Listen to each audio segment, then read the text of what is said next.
നമുക്കിപ്പം ധന്യ രാജേന്ദ്രൻ കൂടി ചേരുന്നുണ്ട്. ന്യൂസ് മിനിറ്റ് എഡിറ്ററാണ് Dhanya Rajendran. Dhanya, very good morning. Good morning Arun. Dhanya, AMMയുടെ ജനറൽ സെക്രട്ടറി സ്ഥാനത്ത് നിന്നും സിദ്ദിഖ് രാജിവെച്ചു. സിദ്ദിഖ് എന്നോട് അല്പസമയം മുമ്പ് പ്രതികരിച്ചത്, ആരോപണം ഉയർന്ന സാഹചര്യത്തിൽ ഞാൻ രാജിവെക്കാൻ തീരുമാനിക്കുകയായിരുന്നു, പക്ഷേ എന്താണ് സംഭവിച്ചത് തുടങ്ങിയ കാര്യങ്ങളൊന്നും ഇപ്പോൾ ഞാൻ പറയുന്നില്ല എന്ന് പറഞ്ഞാണ് അദ്ദേഹം രാജിവെക്കുന്നത്. എൻ്റെ ചോദ്യം ഇതാണ്, WCC നടത്തിയ നിയമപോരാട്ടത്തിൻ്റെ ഒരു പശ്ചാത്തലത്തിലാണ് ഈ ഹേമ കമ്മിറ്റി റിപ്പോർട്ട് പുറത്തു വരുമ്പോഴാണ് ഈ പെൺകുട്ടിക്ക് ഇത് ഒരിക്കൽ കൂടി പറയാൻ കഴിയുന്നതും ആദ്യഘട്ടത്തിൽ 2019 ഇതേ പെൺകുട്ടി പറഞ്ഞ മീറ്റു ആരോപണത്തെ നിഷേധിച്ച നടൻ ഇപ്പോൾ രാജിവെക്കേണ്ടി വരുന്ന സാഹചര്യവും ഉണ്ടായത്. ഹേമ കമ്മിറ്റി റിപ്പോർട്ട് പരോക്ഷമായി പ്രവർത്തിച്ചു തുടങ്ങിയിരിക്കുന്നു എന്ന് മനസ്സിലാക്കണോ? ആ അർത്ഥത്തിൽ WCCയുടെ ഒരു നീക്കം ഫലം കണ്ടു തുടങ്ങുന്നു എന്ന് മനസ്സിലാക്കണമോ?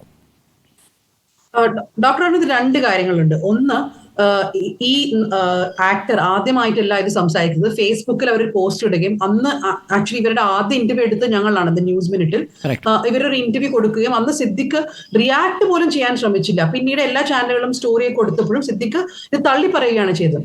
ഇതേ സ്ത്രീ തന്നെ 2020-ലും 2022-ലും എല്ലാം കൂടുതൽ ഡീറ്റെയിൽസ് കൂടി സംസാരിച്ചിട്ടുണ്ട്. അപ്പൊ നമ്മൾ മനസ്സിലാക്കേണ്ടത് എന്താണ് 2019 നിന്നും 2024-ലേക്ക് മാറിയത് എന്ന്.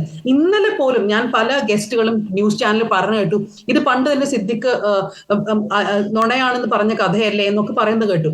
എനിക്ക് തോന്നുന്നു 2-3 കാര്യങ്ങളാണ്. ഒന്ന്, ഹേമ കമ്മിറ്റി റിപ്പോർട്ട് പുറത്തുവിട്ടതിന് ശേഷം ഇവർക്ക് എല്ലാവർക്കും ഒരു ഭയമുണ്ട് എന്ത് സംഭവിക്കുമെന്ന്. 2, കേരളത്തിലെ മാധ്യമങ്ങൾ ഒരു കൃത്യമായ സ്റ്റാൻഡ്, അതായത് ഇതിനു മുമ്പ് എടുത്തിട്ടില്ല എന്നല്ല ഞാൻ പറയുന്നത്, പക്ഷെ ദിലീപിന്റെ വിഷയത്തിലായാലും അല്ലെങ്കിൽ ഇതിനു മുൻപ് WCC വന്നപ്പോഴൊക്കെ ഒരു 2 ഭാഗം കേൾക്കുന്ന ഒരു സ്റ്റാൻഡ് എടുത്തിരുന്നു. പക്ഷെ ഇപ്രാവശ്യം കുറച്ചും കൂടെ സ്ട്രോങ് ആയി സ്ത്രീകളെ ബാക്ക് ചെയ്യുന്ന ഒരു സ്റ്റാൻഡാണ് കേരള മാധ്യമങ്ങൾ എടുത്തിരിക്കുന്നത്. അത് തന്നെ ഒരു ഭയം ഉളവാക്കിയിട്ടുണ്ട്. 3-ാമത്, പബ്ലിക് റിയാക്ഷൻസ്, അതായത് ജനങ്ങൾ മണ്ടന്മാരല്ലോ. അതായത് എത്രയോ ഒരു സ്ത്രീ മുന്നോട്ട് വന്ന് ഇത്രയും ധൈര്യപൂർവ്വം പറയുമ്പോൾ അതിൽ എന്തെങ്കിലും സത്യം ഉണ്ടാവണമെന്ന് തോന്നുന്ന ഒരുപാട് ആൾക്കാരുണ്ട്. അപ്പൊ ഈ 3 കാര്യങ്ങൾ പേടിച്ചിട്ടാണ് എനിക്ക് തോന്നുന്നു ഈ ഒരു റെസിഗ്നേഷൻ മുൻപോട്ട് വന്നത്. പക്ഷെ സിദ്ദിഖിന്റെ റെസിഗ്നേഷനേക്കാളും കൂടുതൽ ഈ രഞ്ജിത്താണ് റിസൈൻ ചെയ്യേണ്ടത്. രഞ്ജിത്ത് നിൽക്കുന്നത് ഒരു ഗവൺമെന്റ് അക്കാഡമിയിലാണ്. അതായത് രഞ്ജിത്തിനെ കുറിച്ച് ഒരു ആക്ടർ പറയുക മാത്രമല്ല, അത് കൊറോബറേറ്റ് ചെയ്ത് മറ്റൊരാൾ പുറത്തു വന്നിരിക്കുകയാണ്. ആ ഒരു സാഹചര്യത്തിൽ ഒരു ഗവൺമെന്റ് പദവിയിൽ ഇദ്ദേഹം ഉണ്ടാവാൻ പാടില്ല, റിസൈൻ ചെയ്യണം എന്ന് തന്നെയാണ് എന്റെ അഭിപ്രായം. റൈറ്റ്. മാത്രമല്ല, വൈകുന്ന ഓരോ നിമിഷവും സർക്കാർ ഹേമ കമ്മിറ്റി റിപ്പോർട്ടിന്മേൽ എടുക്കുന്ന നിലപാട് പോലെ തന്നെ എക്സ്പോസ്ഡ് ആവാനുള്ളൊരു സാഹചര്യം ഉണ്ടാവും അല്ലേ? ഇപ്പോൾ CPIയുടെ മുന്നണിയിൽ തന്നെ വ്യത്യസ്ത അഭിപ്രായം വന്നു കഴിഞ്ഞിരിക്കുന്നു. പക്ഷേ ഇപ്പോഴും ഈ രഞ്ജിത്ത് വയനാട്ടിൽ തന്നെ തുടരുന്നു. 24 മണിക്കൂർ പുറത്തു വന്ന് കഴിഞ്ഞിരിക്കുന്നു. മന്ത്രി ആദ്യം പിന്തുണയ്ക്കുന്നൊരവസ്ഥയിലേക്ക് എത്തുന്നു. അതിനുശേഷം മന്ത്രി ഇപ്പോൾ ശബ്ദിക്കുന്നില്ലെങ്കിലും ആദ്യഘട്ടത്തിൽ കുറ്റാരോപിതനായ വ്യക്തിക്കൊപ്പം ചേർന്നുകൊണ്ട് അദ്ദേഹം ഒരു മികച്ച സംവിധായകൻ. ഒരു നിമിഷം ഞാൻ വരാം ധന്യ. നമുക്കിപ്പം ഒരു ബൈറ്റ് വരുന്നു. ഷമ്മി തിലകൻ നമ്മളോട് നേരത്തെ സംസാരിച്ചിരുന്നു. ഇപ്പോൾ കോമൺ ബൈറ്റ് കൊടുക്കുന്നു മാധ്യമങ്ങൾക്ക്.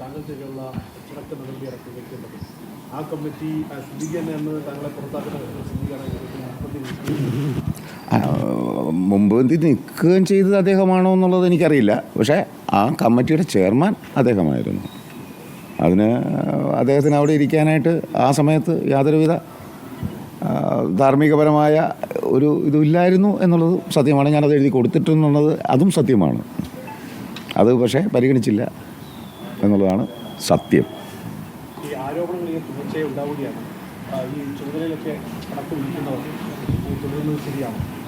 സോറി, കേട്ടില്ല.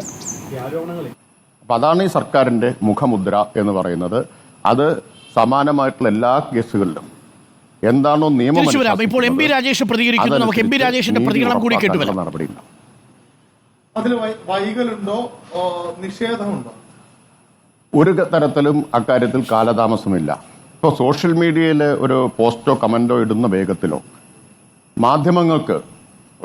മാധ്യമങ്ങൾ വാർത്ത കൊടുക്കുന്ന വേഗത്തിലോ അല്ലല്ലോ സർക്കാർ കാര്യങ്ങൾ ചെയ്യുക. സർക്കാരിന് നടപടിക്രമങ്ങൾ, നിയമപരമായിട്ടുള്ള പരിശോധനകൾ, ഇത്തരം കാര്യങ്ങൾ ആവശ്യമായിട്ട് വരും എന്നല്ലാതെ അതിനപ്പുറമുള്ള ഒരു കാലതാമസവും ഇത്തരം കേസുകളിൽ ഒരു കാലത്തും ഉണ്ടായിട്ടില്ല. സർക്കാർ നിയമാനുസൃതം നടപടിക്രമങ്ങൾ പാലിച്ചുകൊണ്ട് നീതി ഉറപ്പാക്കാനുള്ള നടപടി സ്വീകരിച്ചതാണ് ഇതുവരെയുള്ള ചരിത്രം. അത് തന്നെ ഇനിയുണ്ടാവും. ഇടതുപക്ഷ ഗവൺമെന്റിലെ ഒരു മന്ത്രി എന്ന നിലയ്ക്ക് നിയമാനുസൃതമായിരിക്കും സർക്കാർ പ്രവർത്തിക്കുക എന്നതും നീതി ഉറപ്പാക്കാൻ വേണ്ടിയായിരിക്കും സർക്കാർ നിലകൊള്ളുക എന്നതും ധൈര്യത്തോടു കൂടി പറയാൻ കഴിയും. നീതി ഉറപ്പാക്കും നടപടിക്രമങ്ങളിലൂടെയാണ് സർക്കാർ നീങ്ങുക. പക്ഷേ പ്രധാനപ്പെട്ട കാര്യം ഇപ്പോഴും ചലച്ചിത്ര അക്കാദമി ചെയർമാൻ അധ്യക്ഷ സ്ഥാനത്ത് രഞ്ജിത്ത് തുടരുന്നു. രഞ്ജിത്ത് രാജിവെച്ചിട്ടില്ല ഈ നിമിഷം വരെയും എന്നുള്ളതാണ്. തന്നെയാണ് ഞാനതാണ് ചോദിക്കാൻ വന്നത്. ഈ താരസംഘടന എന്ന് പറയുന്ന ഒരു സ്വകാര്യ സംഘടനയുടെ തലപ്പത്ത് നിന്നും ജനറൽ സെക്രട്ടറി എന്ന പദവിയിൽ നിന്നും സിദ്ദിഖ് ആരോപണ വിധേയനായ ആൾ ഒഴിയുന്നു. എന്നാൽ മറുഭാഗത്ത് സർക്കാർ സംവിധാനമായ ചലച്ചിത്ര അക്കാദമി ചെയർമാൻ സ്ഥാനത്ത് രഞ്ജിത്ത് തുടരുകയും ചെയ്യുന്നു. അതിന് സർക്കാർ അങ്ങോട്ട് രാജി ആവശ്യപ്പെടേണ്ടതല്ലേ? സ്വമേധയാ രാജിവെച്ചൊഴിയാനുള്ള അവസരം കൊടുത്ത് അദ്ദേഹത്തെ യാത്രയക്കാൻ ഇത് സെൻഡ് ഓഫ് പാർട്ടി ഒന്നുമല്ലല്ലോ. സർക്കാർ തീർച്ചയായും ചോദിക്കേണ്ട രാജി തന്നെയാണ്. ഞാൻ നേരത്തെ പറഞ്ഞതുപോലെ ഈ ആരോപണമായി മുന്നോട്ട് വന്ന സ്ത്രീ ഒരു സീനിയർ ആക്ടറാണ്.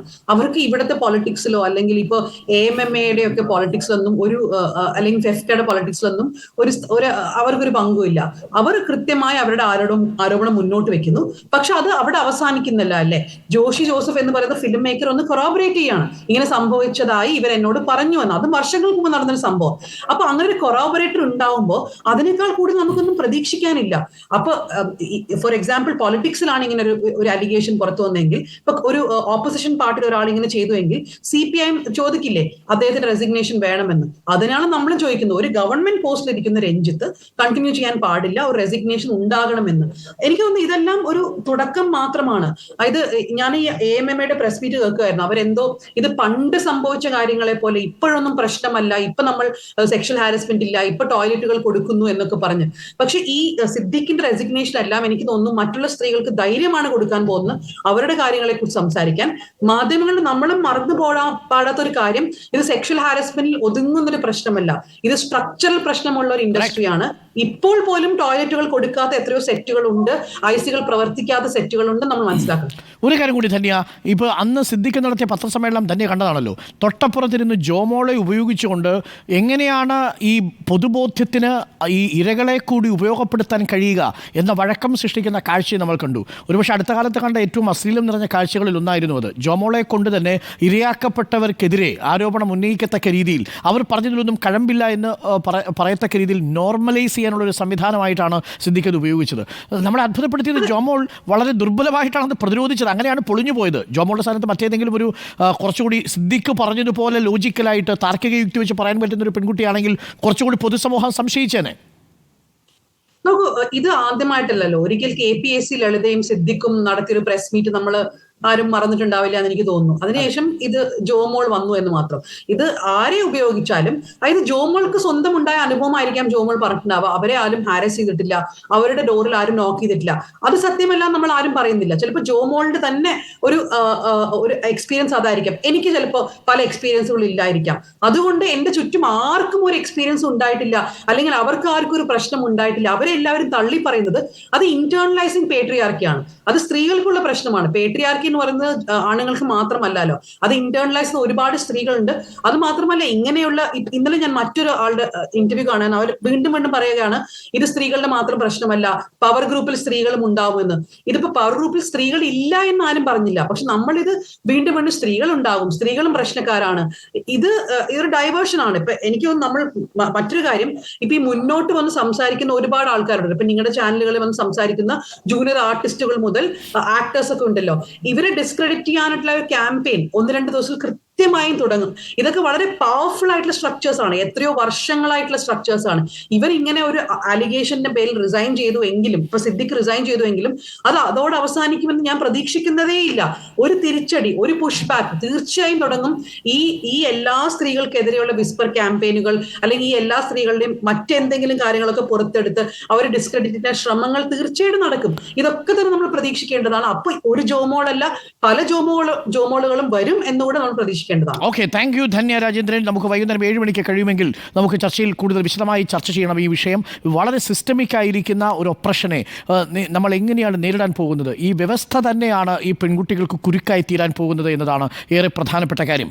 പ്രിയപ്പെട്ടവരെ, AMMA ജനറൽ സെക്രട്ടറി സ്ഥാനം സിദ്ദിഖ് രാജിവെച്ചതിന് പിന്നാലെ ചലച്ചിത്ര അക്കാദമി ചെയർമാൻ രഞ്ജിത്തും രാജിവെക്കാൻ പോകുന്നു എന്ന വിവരമാണ് വരുന്നത്. ഇപ്പോൾ ധന്യ രാജേന്ദ്രനും ദീദി ദാമോദരനും എല്ലാം പ്രേക്ഷകരോട് അറിയിച്ചിരിക്കുന്നതാണ്. ഒരു നിമിഷം പോലും രഞ്ജിത്തിന് ആ പദവിയിൽ തുടരാനുള്ള അവകാശമില്ല.